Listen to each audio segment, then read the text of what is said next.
What's up, beautiful people on my YouTube channel? It's 1 o'clock in the morning here in California, and I had just like basically was like, you know what, I gotta tap in with YouTube, what it's gonna be about, and I was like, oh yeah, I owe them that Love and Hip Hop Miami reunion review. I haven't watched it until today, but I did watch it, and we got a whole lot to cover, y'all.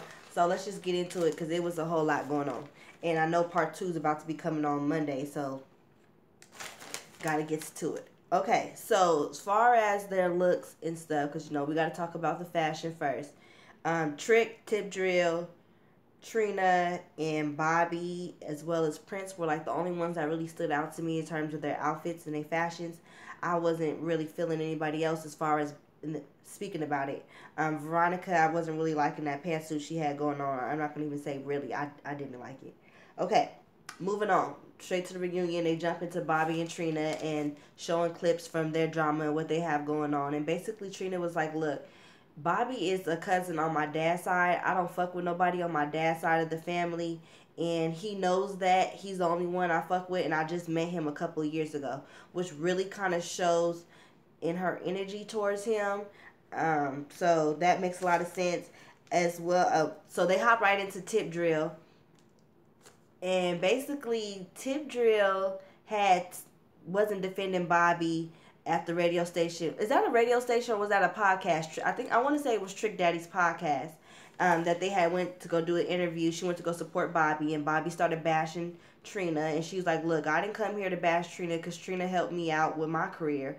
And she just basically broke down and started talking about how she dances to take care of her kids, and this music shit is all she got to make it out the club. And she had everybody on that couch, I feel like, kind of emotional, like in feeling where she was coming from.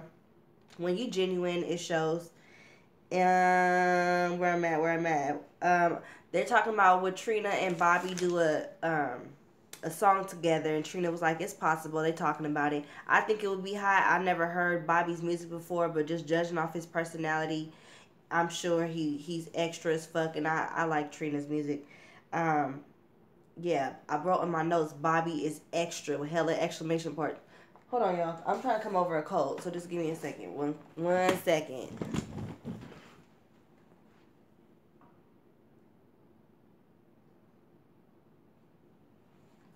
My bad, y'all. I don't want to be like sniffling and stuff like I've been doing my last videos, but I'm just now starting to get over a cold. Okay, so like I said, Bobby is extra. He's a divo. Um, I understand why Trina stays her distance away from him after seeing what had happened between him and her. What's the assistant's name, y'all? This man been on like 3 episodes and he didn't act a fool on this reunion. I don't even know what's his name. He's Trina's assistant to me. Um, he just flew across that stage. That was crazy. Trick had me rolling laughing when he said Bobby and whatever old boy name is just need to go holler at some dicks together, because that was funny as fuck, because really none of us really know what the hell is their beef. Like, why are they beefing? They said they squashed it, which is good because it was so pointless anyway. I didn't understand it. It was just a bunch of just this. I didn't like it. Um, Pleasure P, Shay, and Baby Blue. That was a lot. Okay, so let's just get into it. So I know I don't really got to run down what happened because y'all obviously watched the reunion too. But let's just recap it before I go into details of my opinion. So Pleasures dates Shay. Shay meets the group for the first time and she gets disrespected by Blue. Blue says in one scene, okay, so they make up or whatever. Blue and Shay make up. And they end up being cool. They decide to do business together. But Pleasure don't like that because he's no longer with Shay, and he feel like Blue is his boy, and there's no reason why they should be doing business together. And he even said like it'll make you look thirsty.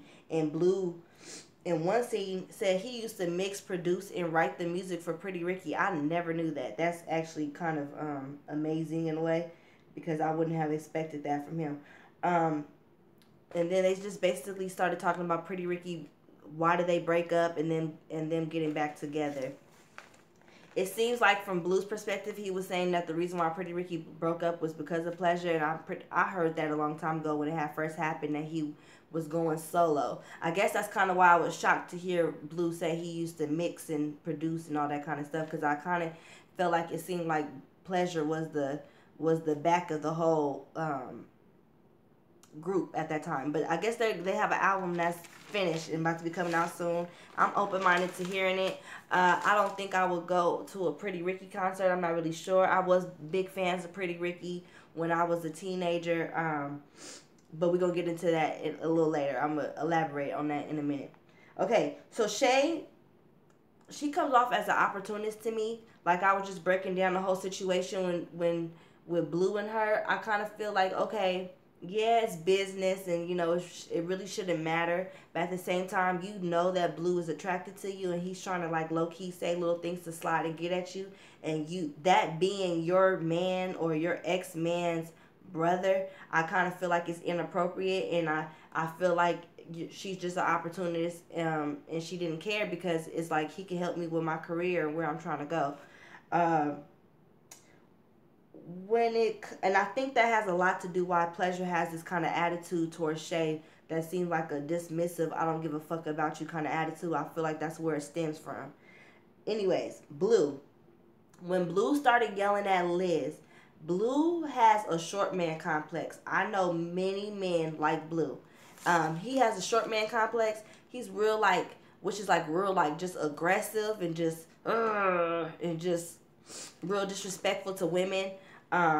Nina tried to check him about, you know, basically like, look, she's here just like you are to say your opinion. Just because she's a woman doesn't mean that she can't state her opinion.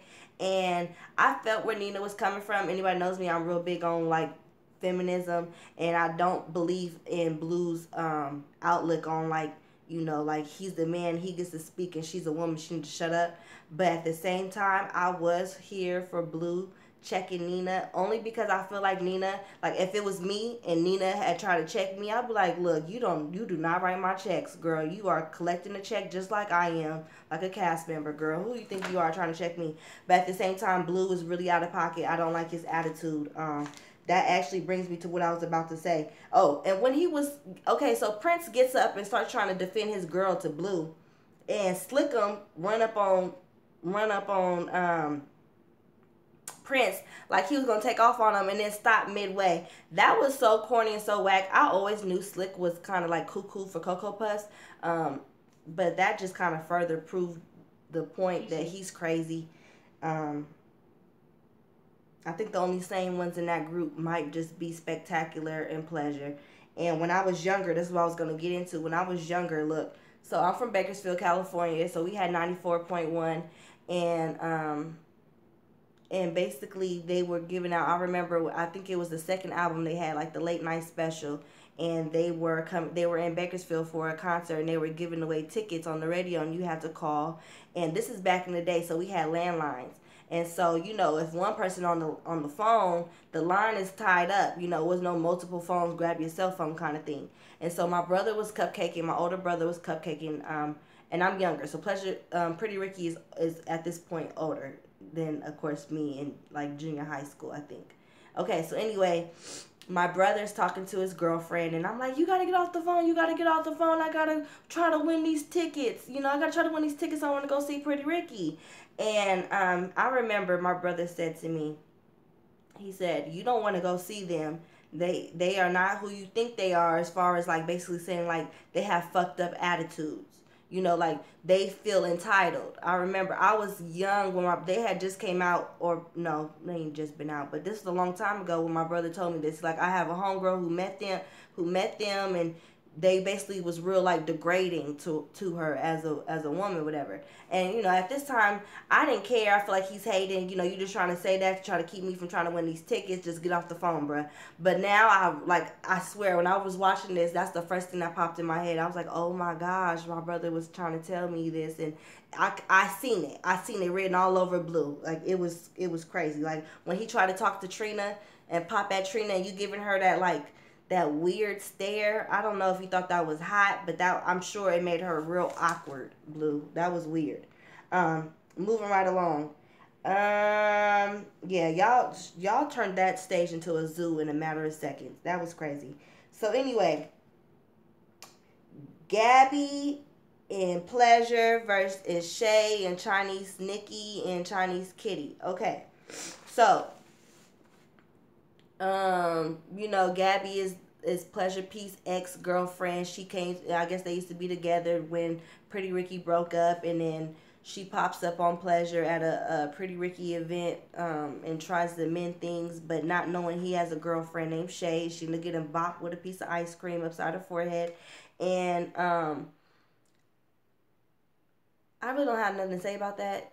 I kind of feel like Gabby is more compatible for Pleasure than Pleasure and Shay are. I really don't see that working out. But I do feel like I get where Chinese Nikki and Chinese Kitty beef with Shay come from. Their beef with Shay is like, bitch, you think you a bully. You think you just a tough girl. And they feel like obligated to check her. Um, that's where I feel like that comes from. I get what Shay was saying. Like, look, my man, my territory. You don't know what kind of situation he got going on, and here you are popping up at events that you weren't invited to. So I had to check you. Okay, yeah, but sometimes Shay, you just a little too much. Like it's just too much sometimes. You know, you're very entertaining to watch, but at the same time, Shay, I feel like you just be kind of sometimes I feel like you just act so unladylike. Anyway, moving right along. Jeffrey and Bobby and them whole talking about this whole domestic dispute against gays not being the same as if like straight couples. I totally agree. When they said that, do you feel like that, domestic violence among gays is looked at differently as it is with straight couples? Yes, definitely. Because had Bobby been a man, well, he is a man.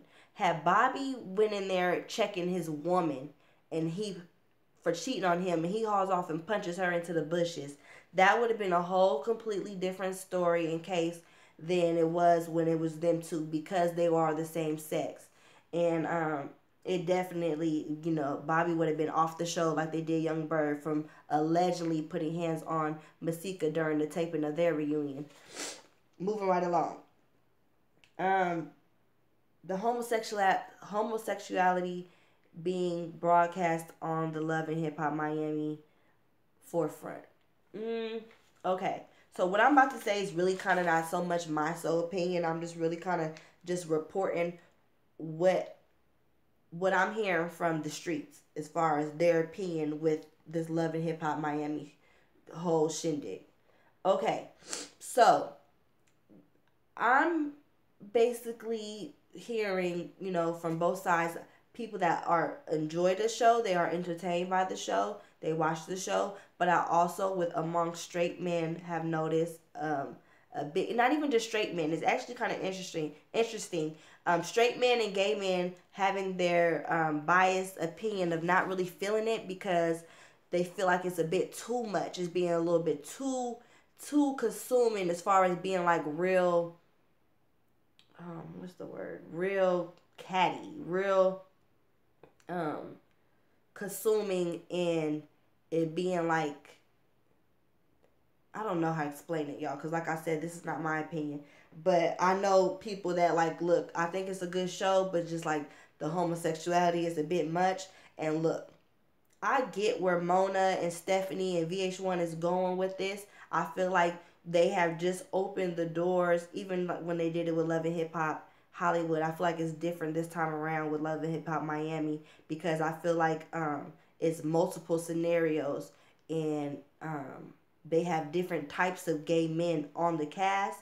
And everybody ain't ready for it. Times are changing, and some people are still kind of still stuck in their ways and their upbringings. And we come from an era where homosexuality is and was not acceptable, but now we're coming now into a new time and a new day and age. Excuse me, y'all. Where it is now very so much mainstream, and it is what it is. I feel like, you either gonna let them shove it down your throats, or you just gonna accept it. No homo. I know that sounded kind of crazy. Nothing sexual. I'm just saying, like, it is what it is. If you could not want to be, you can. What am I trying to say? You could not accept homosexuality all you want to. But the fact of the matter is that it is a thing that's not going away. It's not a phase. It's people's preference and how they live their life and who they are as individuals. And it is going to continue to be broadcasted on our television screens because, like I said, we're in a new day and age where they are they are no longer the underdogs as far as being treated like they're not humans. You know, people are no longer being held back from what they can and cannot do based off their sexuality, and that's just a fact. I'm sorry, y'all. I'm trying to get better. I want to get better. Anyway, off of that, we're gonna talk more about homosexuality on another video, but just not. I just don't want to just. It's just. I don't know what is allowed to be said and not to be said this time. Like, it's just so much rules and so many like rules to this shit now. I just don't be wanting like to fuck up and say stuff because I'm a very blunt person. I always tell y'all I'm a real California girl, born and raised, and I have no filter. I say what I mean, I mean what I say, and I say what come off the top of my, what I'm thinking, and I'm just raw like that. And I just now I know that there's just so many terms that are allowed to be said and that aren't allowed to be said, and I just don't want to come off as insensitive to the gay community at all. Moving right along. Paradise, performed by, I don't know who the dude was in the beginning, but Trick Daddy and Trina. I liked it. It kind of really reminded me of how much I used to listen to Trick and Trina when I was a teenager. I used to listen to Trina. My mom was not a fan of me listening to Trina. Back in the day we had the iPods, so, the aux cord was real popping when it first came out, and I couldn't, as soon as we hop in the car, plug up my phone, plug up my iPod, plug up my iPod. And, we'd be riding, we'd be chilling, and then, a Trina song might come on. My mom be like, what are you listening to? Change this got to go. We're not listening to this. And so, I no longer listen to it around her, but she was very much so aware that I did like Trina. And I listened to that coming up. Trick Daddy, I did listen to Trick Daddy coming up. Sugar was one of my favorite songs. You got that sugar on my okay, anyway, I don't want my shit to be copyrighted.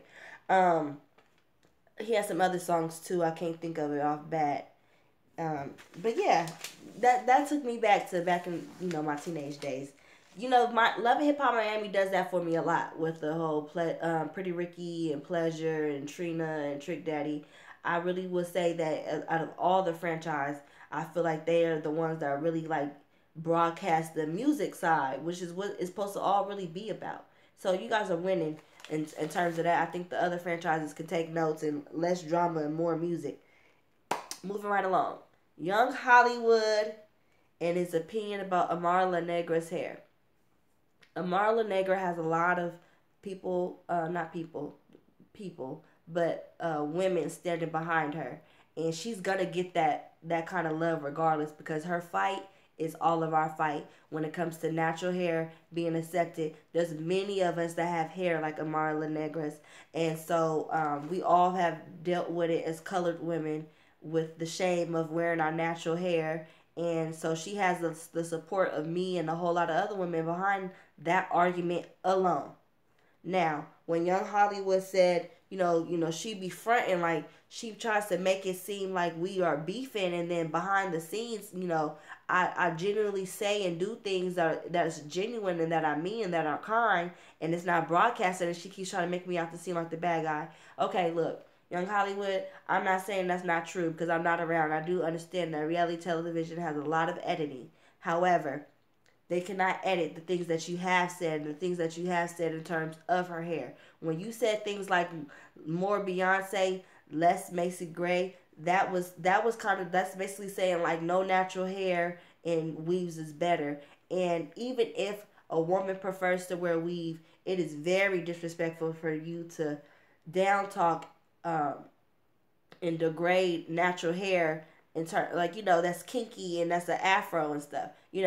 I have a weave in right now, but my natural hair, if I had my natural hair, he talking about Macy Gray, I don't know what he would call me because my afro is like the real deal. Okay, so and that was kind of shade when I said the real deal, because you know they said, not they said, but Veronica tried to imply that Marla Negra has a fake wig, and I do believe she wears wigs, but I don't think that she's fronting and her hair is real straight, and I'm not buying that. But anyway, I really don't want to get into too much about Young Hollywood and Steph, Veronica, and what's the other one? What's the other one? What's the other one? All of them right now, because they're coming on to part two. So we're going to elaborate a little bit more about that situation and what they got going on the next review. Thank you guys for watching. Make sure you like, comment, and share, and subscribe. And until next time, see you later. Mwah. Oh, here we go again. How I'm going to end this shit.